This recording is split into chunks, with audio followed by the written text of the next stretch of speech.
ارشاد باری تعالی فرمایا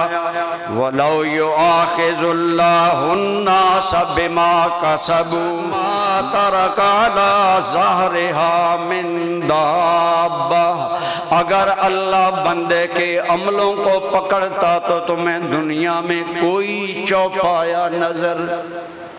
نہ آتا۔ اس قدر اللہ کا غضب۔ ایک اور آیت میں فرمایا وَمَا أَصَابَكُم مِّن مُّصِيبَةٍ فَبِمَا كَسَبَتْ أَيْدِيكُمْ وَيَعْفُو عَن كَثِيرٍ،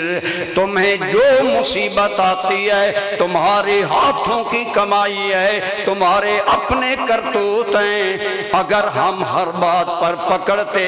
تم زندہ نہ رہتے، وَيَعْفُو عَن کثیر، ہم بہت زیادہ تو معاف کر دیتے۔ رب مہربان ہے اپنے بندوں پر، فرمائے عموماً تو ہم معاف کرتے ہیں لیکن کبھی کبھی کوئی وبال آتا ہے۔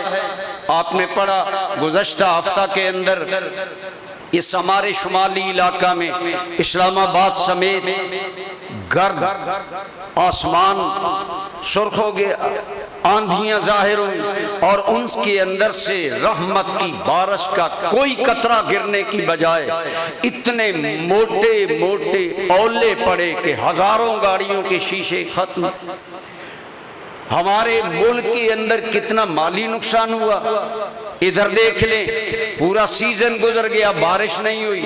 فصل کتنی کم ہے۔ پھر ہمارے حکمرانوں کی ناعاقبت اندیشیاں کہ اپنے ذاتی مفادات کے لیے اور اپنے ذاتی جو حصص رکھے جاتے ہیں ان کے لیے گندم کبھی باہر سے خرید لی جاتی ہے، اور ملک کے اندر قحط سالی اور غربت اور عجیب انداز ہیں ہماری زندگی کی کوئی کل ہے جسے سیدھا کہا جا سکے جاؤ سکے تحمل پر کے بے ڈھب ہے گریفت اس کی، ڈر اس کی دیر گیری سے کہ ہے سخت انتقام اس کا۔